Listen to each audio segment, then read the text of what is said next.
नमस्कार दोस्तों, आज डेट है 28 अप्रैल 2022। स्वागत है आपका दैनिक जागरण के न्यू डिस्कशन में। डिस्कशन का जो पहला टॉपिक है वो है कि पेट्रोल और डीजल का जो दाम बढ़ रही है, वैट बढ़ रही है, उसको लेके प्रधानमंत्री ने कल क्या किया था कि सभी राज्यों के मुख्यमंत्री के साथ तो इनका बैठक था। ठीक है, तो बैठक के दौरान यही कहा गया कि पहले ना केंद्र सरकार ने वैट कम किया था। ठीक है, वैट क्या होता है? Value added tax. ठीक है, वैट को हम क्या करते हैं? वैट का पूरा नाम क्या आता है? Value added tax. ठीक है, वैल्यू एडेड टैक्स होता है। ये क्या होता है? अब आप चीज़ें को समझिए कि डीजल और पेट्रोल जो है ना वो जीएसटी के अंतर्गत नहीं आता। जब यदि जीएसटी के अंतर्गत आ जाता तो इसके लेके पूरे इंडिया में एक तरह का टैक्स लगता। ठीक है, लेकिन ये जैसे ही जीएसटी के अंतर्गत नहीं आता तो इसका जो टैक्स है वो वेरिएंट करता है सभी राज्य सरकार के ऊपर कि कौन से राज्य सरकार कितना टैक्स लगाते हैं। ठीक है, कॉन्सेप्ट को समझिएगा। तो यदि जीएसटी के अंतर्गत नहीं आता है तो हर एक राज्य का अलग अलग वैट लगाता है। तो यही मोदी जी के द्वारा कहा गया था कि देखिए ये अभी ना थोड़ा सा पॉलिटिक्स भी इस पे इशू हो गया है। ठीक है, कि आपने कांग्रेस के ही राज्यों को नाम लिया, बीजेपी के राज्य का नाम नहीं लिया, ऐसा चीज़ें हुए हैं। लेकिन हमें इस कंट्रोवर्सी से बाहर रहना है, हमें सिर्फ कॉन्सेप्ट को समझना है। तो वही होता है वैल्यू एडेड टैक्स। यदि जीएसटी में नहीं है तो वैल्यू एडेड टैक्स लगेगा। वैल्यू एडेड टैक्स लगेगा तो ये राज्य के ऊपर निर्भर करेगा। तो किसी राज्य के में ज़्यादा रहेगा, किसी राज्य में कम रहेगा। तो इसमें आंकड़ा दिया हुआ है कि किस तरह से ये चीज़ें यहाँ पे दिया हुआ है। राइट, तो यही चीज़ें हमें जानने की ज़रूरत है। तो वैल्यू एडेड टैक्स क्या होता है? ये मूल्यवर्धन होता है, मतलब कि एक दाम होने के साथ साथ उसके बाद भी इसमें वैल्यू ऐड किया जाता है। तो ये आर्टिकल हमने देख लिया। नेक्स्ट आर्टिकल देखते हैं।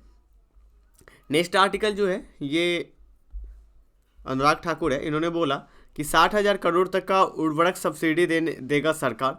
तो सरकार क्या करेगी? किसानों को जो उर्वरक है ना वो बहुत ज़्यादा दामों पे मिलती है, कुप्रबंधन होता है, प्रबंधन सही से मैनेजमेंट नहीं हो पाता, जिस कारण से किसानों को क्या होता है कि उर्वरक और खनिज जो है वो महंगे दामों पे किनना पड़ता है। ठीक है, खरीदना पड़ता है। तो इसको ख़त्म करने के लिए सरकार क्या करेगी? अब सब्सिडी, ज़्यादा सब्सिडी देगी जिससे कि लोगों को एक्सेस मिल पाए। अब देखिए इसमें बताया गया कि प्रधानमंत्री स्वनिधि योजना, जिसको हमने कल डिस्कस कर ही लिया था। राइट, तो आप इसको देख लीजिएगा। ओके, और यदि आप यूपीएससी या किसी भी स्टेट पीसीएस का एग्ज़ाम दे रहे हैं, ठीक है, एग्ज़ाम दे रहे हैं और वो भी हिंदी मीडियम से यदि दे रहे हैं, राइट, तो देखिए मेरा सजेशन सीधा सीधा सिंपल है। यदि आप द हिंदू पढ़ पा रहे हैं, ठीक है, तो आप द हिंदू पढ़िए, फिर आपको दैनिक जागरण का वीडियो देखने की ज़रूरत नहीं है। यदि आप द हिंदू नहीं पढ़ पा रहे और दैनिक जागरण आप पढ़ते हैं, ठीक है, दैनिक जागरण पढ़ते हैं, तो वीडियो को आप कंटिन्यू रहिए हर दिन, जिसके अंतर्गत हम इस दैनिक जागरण के में आपको एक एंगल बताते हैं कि अपने एग्जाम के पॉइंट ऑफ व्यू से कौन सा एंगल हमें पढ़ना चाहिए और कौन सा नहीं पढ़ना चाहिए। देखिए इसके अंदर बहुत सारी चीज़ें था, लेकिन हम यहाँ पे टाइम वेस्ट नहीं करेंगे क्योंकि वही चीज़ें बार बार घुमाई गई है। हमारे लिए सिर्फ एक ही चीज़ ज़रूरी है कि टैक्स, वैल्यू एडेड टैक्स क्या होता है और यह जीएसटी के अंतर्गत आता है कि नहीं आता है। तो नहीं आता है तो हमने इसमें से ये चीज़ें निकाल लिया। उसके बाद अपना काम का यहाँ नहीं है, क्योंकि आपको सिंपल सा समझना पड़ेगा कि ये जो न्यूज़पेपर है सिर्फ और सिर्फ यूपीएससी एस्पिरेंट के लिए न्यूज़पेपर नहीं आता है, ये न्यूज़पेपर आम जनता के लिए भी आता है। लेकिन हम एक यूपीएससी एस्पिरेंट है तो हमें अपनी एग्जाम के पॉइंट ऑफ व्यू से पढ़ना पड़ेगा। ठीक है, तो हम यहाँ पे ये एंगल यही बताते हैं। मैं एक एक लाइन को पढ़ के आपको बताऊँ, हमारा 40 मिनट का वीडियो रहेगा, 50 मिनट का वीडियो रहेगा, आपको लगेगा वाह क्या बताया है। ठीक है, आप यही सोचोगे ना क्या बताया है, कितना अच्छा है, लेकिन मैं सीधा सीधा बताता हूँ, टाइम वेस्ट। ठीक है, तो इस एग्ज़ाम में ना हमें टाइम की बहुत ही ज़रूरत है।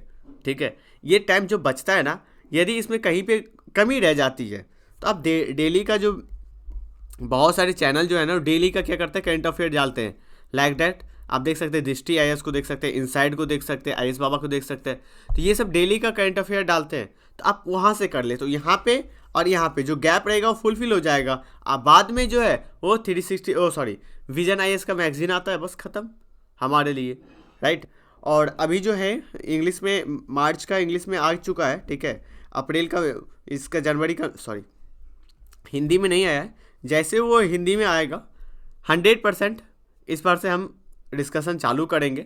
एक्चुअली डिस्कशन इसलिए नहीं चालू कर रहे थे, कुछ हमें अनुमति की ज़रूरत थी वेबसाइट से, क्योंकि हम किसी दूसरे का कंटेंट यूज़ करेंगे तो उनकी परमिशन की ज़रूरत पड़ती है।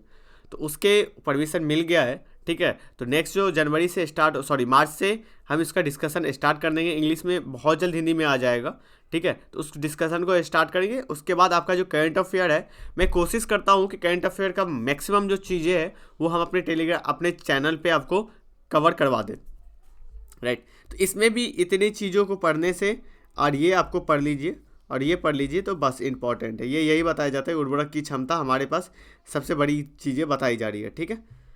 चलिए नेक्स्ट आर्टिकल की ओर चलते हैं। नेक्स्ट आर्टिकल इसमें कहा गया है कि पहले क्या था, राष्ट्रगान और राष्ट्रगीत ही बजता था, ठीक है। लेकिन अब क्या है कि राज्य का भी अपना एक गीत यदि है तो वो भी बजा सकते हैं। पहले इसकी अनुमति नहीं थी, लेकिन अब इसको अनुमति दे दिया गया है।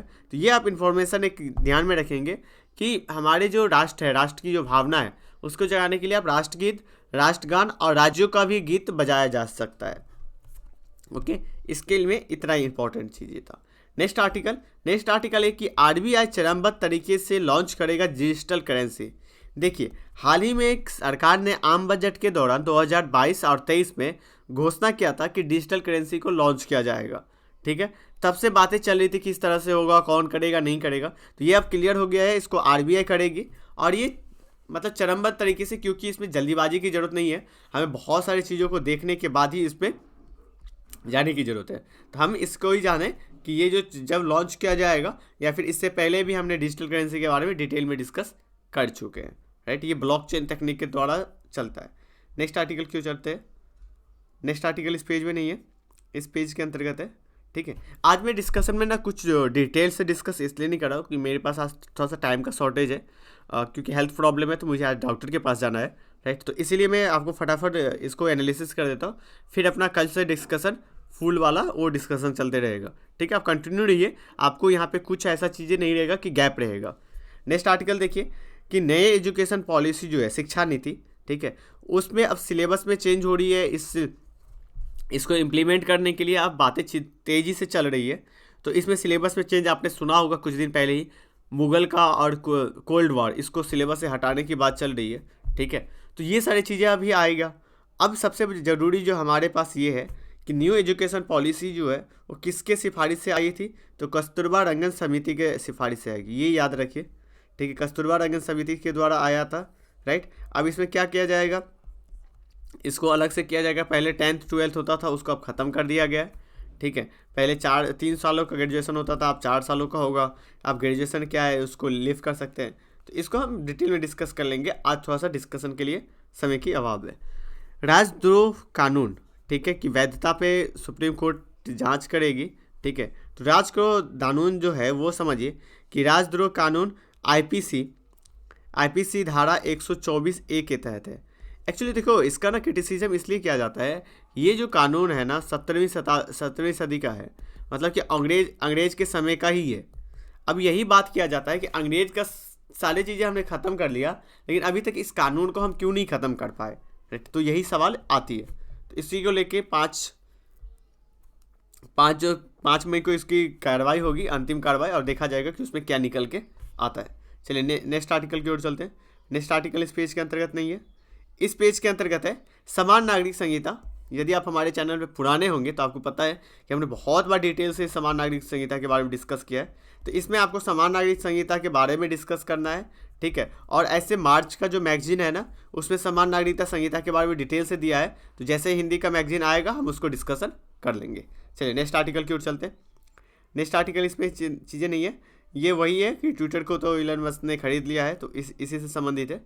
चलिए नेक्स्ट आर्टिकल इस पेज के अंतर्गत एडिटोरियल में, ये एडिटोरियल नहीं है, आपको आज पढ़ना है खुद से एक एडिटोरियल पढ़ना है। ये थोड़ी सी है कि शहरी आवासीय समस्या का समाधान आवश्यक है, मतलब कि शहर में जो आवास को लेके, घर को लेके जो प्रॉब्लम होती है ना, उससे संबंधित है। नेक्स्ट आर्टिकल खुशहाली का जरिया बन सकता है गेहूं का निर्यात। तो गेहूं का निर्यात आपने हाल ही में सुना है कि WTO यदि अनुमति देती है तो भारत बोल रहा है कि मैं लीड करने के लिए तैयार हूँ, तो ये गेहूं के लेके, राइट। चलिए नेक्स्ट आर्टिकल की ओर चलते हैं। नेक्स्ट आर्टिकल इस पेज के अंदर है GST स्लैब में अंतर किया जा सकता है, बदलाव करने की बात की जा रही थी, लेकिन अभी क्या है कि महंगाई, वैश्विक जो महंगाई है ना, उस कारण से इस दरों में अभी परिवर्तन नहीं होगा, राइट। उसके बाद make in India make in India कार्यक्रम के बारे में आप जान लीजिएगा, इसको जस्ट आप गूगल करिएगा, इसके बारे में आपको पता चल जाएगा मेक इन इंडिया क्या है। मेक इन इंडिया बताता हूँ मैं। पहले क्या होता था कि सामान दूसरी जगह बने, लेकिन इस पे असेंबली ना यहाँ पे मेक इन इंडिया पे ही हो। इससे क्या होगा कि रोजगार को बढ़ावा मिलेगी, सरकार के जीडीपी हमारा बढ़ेगा, तो ये सारी चीज़ें यहाँ पे हो जाएगा। नेक्स्ट आर्टिकल इस पेज के अंतर्गत नहीं है, इस पेज के अंतर्गत भी नहीं है। तो आज के लिए जो इम्पोर्टेंट आर्टिकल था वो हमने डिस्कस किया, राइट। डिस्कस तो आज नहीं किया, सॉरी इसके लिए। आज हमने आपको बताया कि कौन सा आर्टिकल आपको पढ़ना चाहिए, राइट। उसके बाद हम डेली का टारगेट यहाँ पे देते हैं जो सेल्फ स्टडी खुद से करे। और बहुत सारे स्टूडेंट मुझे मैसेज किए थे कि सेल्फ स्टडी के लिए कैसे किया जाए और न्यूज़पेपर के लिए नोट्स बनाया जाए या नहीं बनाया जाए। तो मैं बता रहा हूँ, इसके लिए सेपरेट वीडियो लेके आएंगे, उसमें डिटेल में हम डिस्कस करेंगे कि न्यूज़पेपर का नोट्स बनाना चाहिए या नहीं बनाना चाहिए, ठीक है। तो आज के डिस्कशन में इतना ही। Thank you so much.